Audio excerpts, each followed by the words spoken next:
नमस्कार। आपका अखबार के इस अंक में आपका स्वागत है। मैं हूं प्रदीप सिंह। शरद पवार एक अनुभवी नेता हैं। उनकी राजनीतिक स्थिति कुछ भी हो, परिवार में कुछ भी हुआ हो, उनकी पार्टी लगभग ख़त्म होने की कगार पर है, ये सब बातें एक तरफ है। लेकिन राजनीति के बारे में उनकी समझ और राजनीति को पढ़ने की उनकी दृष्टि, उस पर कोई शक नहीं कर सकता। अभी हाल ही में शायद 2 दिन पहले या 3 दिन पहले उन्होंने किसी चैनल को इंटरव्यू देते हुए, मराठी चैनल को, जो बात कही है उसको आप ध्यान से सुनिए तो आपको समझ में आएगा कि वो संकेत दे रहे हैं कि लोकसभा चुनाव के बाद देश की राजनीति बदलने वाली। अब देश की राजनीति बदलने वाली है, इसका ये मतलब नहीं है कि सरकार बदलने वाली है। उन्होंने मान लिया है, उनकी बातों से ऐसा लगता है कि सार्वजनिक रूप से तो स्वीकार करेंगे नहीं, उन्होंने मान लिया है कि नरेंद्र मोदी की हैट्रिक लगने जा रही है और तीसरी बार प्रधानमंत्री बनने जा रहे हैं। भाजपा की केंद्र में फिर से सरकार बनने जा रही है, इसमें कोई दो राय नहीं है। अब सवाल है बाकी जो दल हैं, यानी विपक्षी दल कांग्रेस सहित, उनके पॉलिटिकल सर्वाइवल का। जितनी मजबूत तीसरे टर्म में हो जाएगी भारतीय जनता पार्टी, उससे मुकाबला करने के लिए और मजबूत विपक्ष की ज़रूरत होगी। और आज जो विपक्ष है, जिस हालत में है, कांग्रेस पार्टी जिस हालत में है, जो गठबंधन बनाने की कोशिश की, उसकी जो दुर्दशा है, उस सबको देखते हुए ऐसा लगता नहीं कि भविष्य में वो भारतीय जनता पार्टी का मुकाबला करेगी। ये चुनाव भारतीय जनता पार्टी को सार्वदेशिक पार्टी के रूप में, पैन इंडिया पार्टी के रूप में स्थापित कर देगा। भारतीय जनता पार्टी पहली बार सही मायने में ऑल इंडिया पार्टी बनेगी, राष्ट्रीय पार्टी बनेगी। तो इस चुनाव के बाद भारतीय जनता पार्टी की ताकत और नरेंद्र मोदी की ताकत दोनों बहुत ज़्यादा बढ़ने वाली है। और जैसा कि प्रधानमंत्री लगातार कह रहे हैं कि 4 जून के बाद जो फैसले होंगे, बड़े कड़े फैसले होंगे और दूरगामी फैसले होंगे। भ्रष्टाचार के खिलाफ जो है और तेज़ी से कार्रवाई होगी। तो बहुत से लोगों के मन में डर बैठा हुआ है। इसीलिए ऐसे सभी लोग चाहते हैं कि कोई भी ऐसा तरीका निकले, कोई भी तरकीब निकले जिससे मोदी को प्रधानमंत्री बनने से तीसरी बार रोका जा सके। लेकिन ऐसा होने वाला नहीं है। तो शरद पवार क्या कह रहे हैं? शरद पवार कह रहे हैं कि इस चुनाव के बाद क्षेत्रीय दलों को कांग्रेस के नज़दीक आना पड़ेगा और हो सकता है कुछ दलों का विलय हो जाए कांग्रेस पार्टी में। अब ये बात तो उनकी देखिए, राजनीतिक दृष्टि से देखें तो बिल्कुल सही है। कांग्रेस की जो हालत है उसमें वो अकेले भाजपा से लड़ने में सक्षम नहीं है। ये बात ये इंडी अलायंस बनाकर उसने साबित कर दी, बल्कि कहें स्वीकार कर ली। यूपीए भी बना था इसीलिए कि भारतीय जनता पार्टी का अकेले मुकाबला करने में कांग्रेस पार्टी सक्षम नहीं थी और कांग्रेस पार्टी की स्थिति चुनाव दर चुनाव खराब होती जा रही है, बेहतर नहीं हो रही है। उसकी लीडरशिप की विश्वसनीयता बढ़ नहीं रही है, बल्कि कम हो रही है। तो ताकत बढ़ाने के लिए देखिए 2 तरीके होते हैं। मैं कई बार कह चुका हूँ, किसी ऑर्गेनाइजेशन का विकास करने के लिए, उसको आगे ले जाने के लिए, एक होता है ऑर्गेनिक तरीका, एक होता है इनऑर्गेनिक तरीका। तो ऑर्गेनिक तरीका जो होता है उसमें लंबा समय लगता है कि आप नीचे से कार्यकर्ता स्तर से निर्माण शुरू करें। नेता पहले जो है ब्लॉक लेवल के बनाए, तहसील लेवल के बनाए, जिला स्तर के बनाए, फिर जो है उसके बाद प्रदेश स्तर के बनाएं और फिर राष्ट्रीय स्तर का नेता बनाएं। ये एक बहुत लंबा प्रोसेस है। जो काम भारतीय जनता पार्टी ने 1984 में 2 सीटें मिलने के बाद किया, लगातार करती रही और नया नेतृत्व जो है हर प्रदेश में खड़ा किया, नीचे के स्तर से लेकर ऊपर तक नेतृत्व खड़ा किया, संगठन खड़ा किया।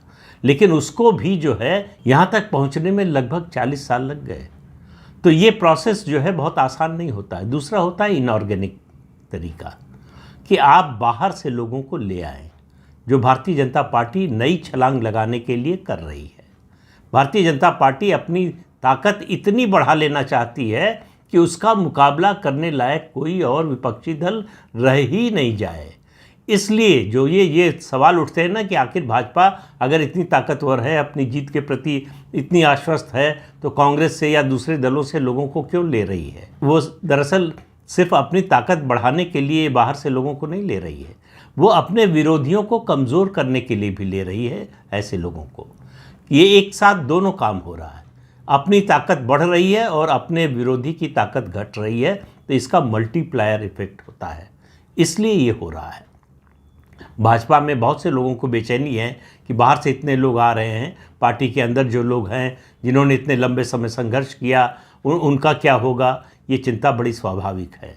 लेकिन जब संगठन बढ़ता है तो इस तरह की समस्याएं आती हैं। इस तरह की समस्याओं से भारतीय जनता पार्टी के नेतृत्व को जूझना पड़ेगा। अगर इसका कोई समाधान नहीं निकाला तो ये समस्या पैदा कर सकता है, लेकिन अगर समाधान निकाल लिया, लोगों को समझाने में कामयाब हो गए कि क्यों ज़रूरत है हमें और उसका हमको क्या फ़ायदा होने वाला है और हमारे विरोधी को क्या नुकसान होने वाला है, ये सब अगर समझाने में राष्ट्रीय नेतृत्व सफल होता है तो जो है सुचारू रूप से संगठन चलेगा, नहीं तो असंतोष बढ़ेगा। अंदर अंदर जो है लोगों के मन में असंतोष की भावना बढ़ने लगेगी। तो लेकिन वो बात की बात है, उस समस्या के बारे में फिर कभी बात करेंगे। आज जो शरद पवार ने कहा है उसके बारे में बात करते हैं। अब आप देखिए, कांग्रेस पार्टी की हालत ये है, वो कहने को तकनीकी रूप से तो राष्ट्रीय पार्टी है, वैसे एक मायने में है कि देश के हर ज़िले में जो है उसके कार्यकर्ता हैं आज भी, चाहे उसके पास सीटें हो ना हो, विधानसभा की लोकसभा की सीटें ना हो तो भी उसके कार्यकर्ता हैं। कई राज्यों में उसका संगठन है, मजबूत संगठन है, जैसे मध्य प्रदेश हो या छत्तीसगढ़ हो, राजस्थान हो, उसके अलावा कर्नाटक हो, गुजरात हो, ये कई राज्य ऐसे हैं जहां उसका संगठन है। उसकी ताकत को कम करने में, उस ताकत को घटाने में, उस संगठन को ख़त्म होने में समय लगेगा। ये प्रक्रिया बहुत धीमी चलती है। जैसे संगठन को बढ़ाने में जो समय लगता है बहुत धीमी प्रक्रिया होती है, वैसे ही किसी संगठन के ख़त्म होने की प्रक्रिया भी बहुत स्लो मोशन में चलती है। कांग्रेस उसी ओर बढ़ रही है, लगातार कांग्रेस नीचे की ओर जा रही है और भाजपा लगातार ऊपर की ओर जा रही है। तो शरद पवार जो कह रहे हैं उनका मतलब है कि जो क्षेत्रीय दल हैं अगर उनको सरवाइव करना है, क्योंकि देखिए बीजेपी ने ये तो स्थापित कर दिया कि कांग्रेस उससे मुकाबला नहीं कर सकती, तो जहाँ जहाँ सीधा मुकाबला है कांग्रेस और भारतीय जनता पार्टी का, वहाँ भाजपा का स्ट्राइक रेट जो है 90% के ऊपर पहुँच गया है। तो इसलिए कांग्रेस को तो उसने एक तरह से कहे इलेक्टोरली जो है डेसिमेट कर दिया है। अब अगला नंबर जो है वो क्षेत्रीय दलों का है। अलग अलग राज्यों में अलग अलग क्षेत्रीय दल हैं जिनकी ताकत है, जिनको अब कांग्रेस से नहीं भाजपा से लड़ना है। उन्होंने कांग्रेस से लड़कर कांग्रेस का जनाधार छीना और अपनी ताकत बनाई। अब उनकी लड़ाई सीधी जो है भारतीय जनता पार्टी से होगी। तो चाहे तमिलनाडु में द्रविड़ मुनेत्र कड़गम हो, बिहार में आरजेडी हो, उत्तर प्रदेश में समाजवादी पार्टी, बहुजन समाज पार्टी हो, इस तरह से अलग अलग राज्यों में ले लीजिए तो आपको दिखाई देगा कि भारतीय जनता पार्टी का अगला मुकाबला कांग्रेस पार्टी से नहीं, 2024 के 4 जून के बाद जब नतीजा आ जाएगा लोकसभा चुनाव का, उसके बाद जो राजनीतिक संघर्ष होगा वो भारतीय जनता पार्टी और क्षेत्रीय दलों के बीच में होगा, जिन राज्यों में क्षेत्रीय दल मजबूत हैं, ताकतवर हैं। तो कांग्रेस के सामने क्या क्या उपाय है, तो उनसे पूछा गया था कि भाई एनसीपी क्या मर्ज करेगी कांग्रेस में, तो उन्होंने कहा एनसीपी और कांग्रेस में कोई भेद नहीं है। यानी उन्होंने संकेत दिया कि 2024 के लोकसभा चुनाव के बाद उनका जो हिस्सा बचा हुआ है एनसीपी का, उसका मर्जर कांग्रेस में हो सकता है। इसका बड़ा स्पष्ट संकेत दिया उन्होंने। और कौन सी पार्टियां हैं जिनका मर्जर हो सकता है कांग्रेस पार्टी में, उसमें जो है सबसे पहला नंबर आता है बड़ी पार्टी के हिसाब से अगर देखें तो तृणमूल कांग्रेस का बंगाल में, वाईआरसीपी आंध्र प्रदेश में और महाराष्ट्र में एनसीपी है। तो ये पार्टियां ऐसी हैं कि आप ज़रा कल्पना कीजिए कि टीएमसी, वाईआरसीपी और जो है एनसीपी, ये सब कांग्रेस में आ जाएं तो कांग्रेस की ताकत आपको बढ़ी हुई नज़र आएगी। लेकिन उसके लिए कांग्रेस नेतृत्व का बड़ा दिल होना चाहिए। कांग्रेस में उसके लिए नेतृत्व परिवर्तन की ज़रूरत पड़ेगी। जो मौजूदा नेतृत्व है उस पर जो है क्षेत्रीय दलों का भरोसा नहीं है। इसीलिए जो इंडी अलायंस बना उसमें राहुल गांधी को नेता मानने को क्षेत्रीय दल के नेता तैयार नहीं हुए। तो एक बात तो उन्होंने स्पष्ट कर दी है, अगर हम मिलेंगे या साथ रहेंगे तो उस नेतृत्व उस पार्टी का राहुल गांधी के हाथ में नहीं होगा। तो ये एक तरह से राहुल गांधी की लीडरशिप में नो कॉन्फिडेंस है। तो अब सवाल है कि क्या कांग्रेस पार्टी इसके लिए तैयार होगी, और मेरी नज़र में उससे बड़ा सवाल है कि क्या कांग्रेस पार्टी के पास इसके अलावा कोई विकल्प है।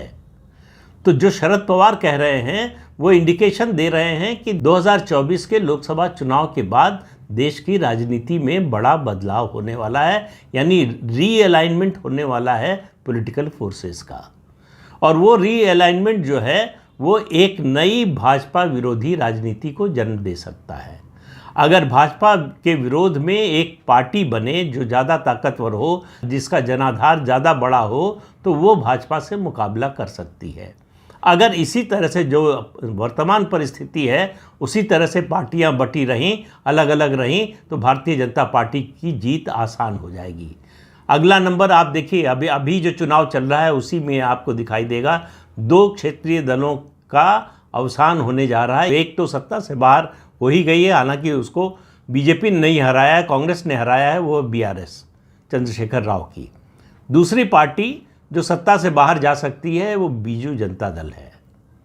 और उसके अलावा तीसरी पार्टी वाईआरसीपी जगन मोहन रेड्डी की, उसको भी बीजेपी नहीं हराएगी, चंद्रबाबू नायडू हराएंगे।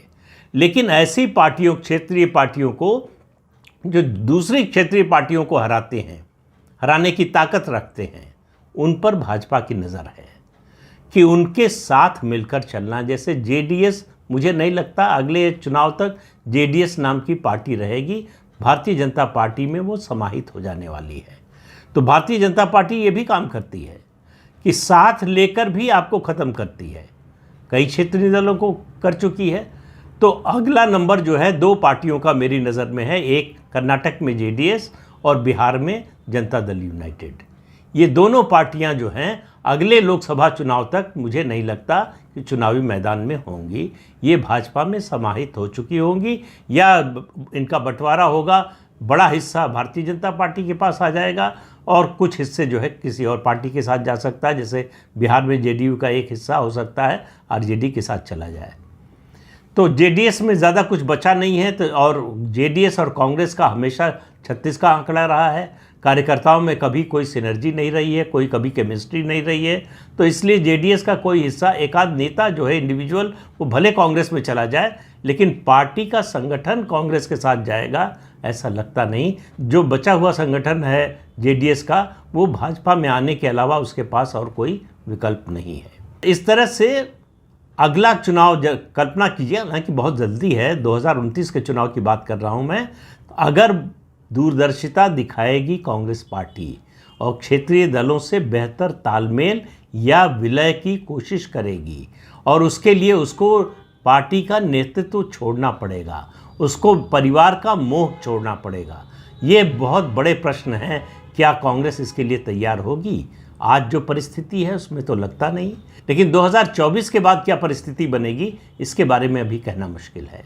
लेकिन बदलाव होगा ये तो तय है, क्योंकि ये अब सर्वाइवल का सवाल हो गया है। जो गैर भाजपा पार्टियां हैं उनके सामने पॉलिटिकल सर्वाइवल का सवाल है कि मिलेंगे, साथ रहेंगे तो सर्वाइव कर सकते हैं, अलग अलग अगर भाजपा से लड़ेंगे तो सब मारे जाएंगे, सब खत्म हो जाएंगे, सब हाशिए पर चले जाएंगे।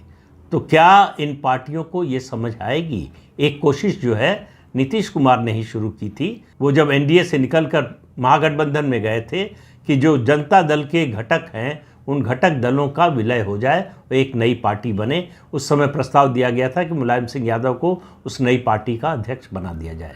लेकिन समस्या ये है कि पार्टियां परिवारों की पार्टियां बन गई हैं, पार्टी नहीं रह गई है, परिवार रह गए हैं। और उससे बड़ी बात है कि इन पार्टियों के जो एसेट्स हैं वो किसके पास जाएंगे, उसका बंटवारा कैसे होगा। इस मुद्दे पर जो है वो जनता दल के घटक दलों का विलय नहीं हुआ, नई पार्टी नहीं बन पाई। सबने बड़े बड़े एसेट्स क्रिएट कर लिए हैं और उस पर कोई कब्जा छोड़ना नहीं चाहता। 2-3 छोटी पार्टियां भी हैं जिनके पास जो एसेट हैं वो पार्टी के नाम पर हैं।